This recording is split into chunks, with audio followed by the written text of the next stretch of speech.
I am a cancer survivor, thanks to clinical trials, research, and organizations like the Killebrew-Thompson Memorial. This is my story.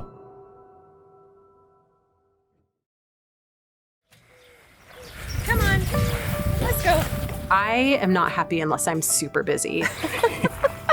That's just who I am. So naturally, we needed to have a farm and animals, and here we are.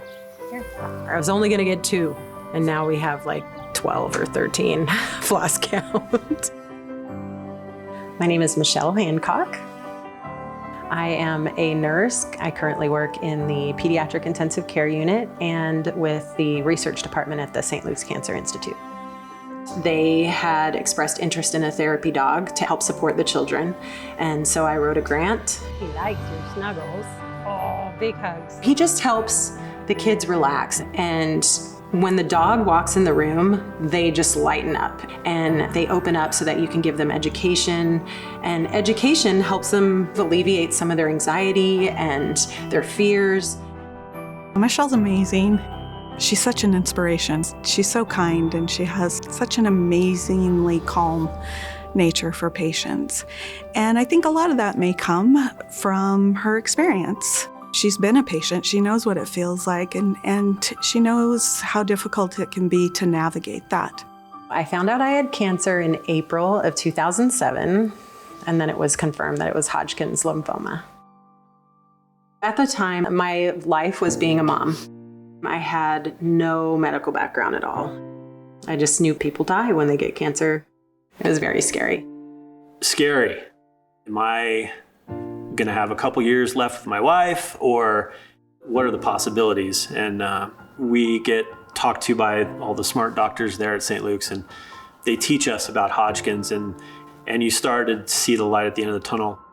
So originally, when we got to know about Hodgkin's lymphoma, radiation was a primary modality of treatment. But radiation did come along with long-term toxicities. That's when chemotherapy started to become more effective, and it kind of replaced radiation. So 6 months of chemotherapy. It was an infusion every other week at St. Luke's Cancer Institute.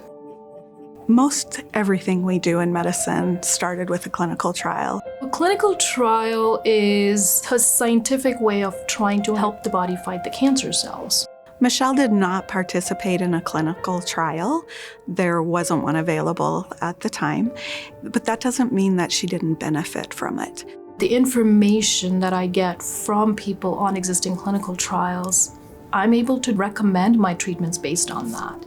If I have a patient on a clinical trial that I feel is having tremendous response, I know what my next option would be for somebody in that situation, even if they're not on that trial right now. The people who did participate in the trial that impacted Michelle's treatment did the work before her.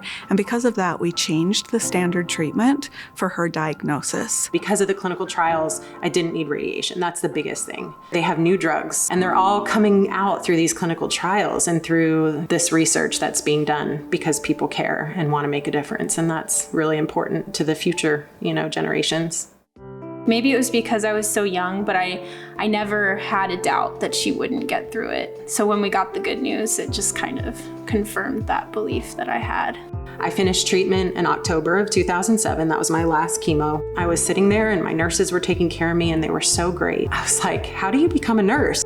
When she found out that it was something she could do, she was just 100 miles an hour that direction. She went through all that and then turned around and turned it into her career and helping other people. St. Luke's took good care of me. They did. And so it just came full circle when I was back at the Cancer Institute working as a nurse and serving those patients. I think that she is just such a strong, incredible woman, and she has inspired me in my life more than anybody else. It just keeps going. Research is perpetual, and the impact of donor dollars makes that possible.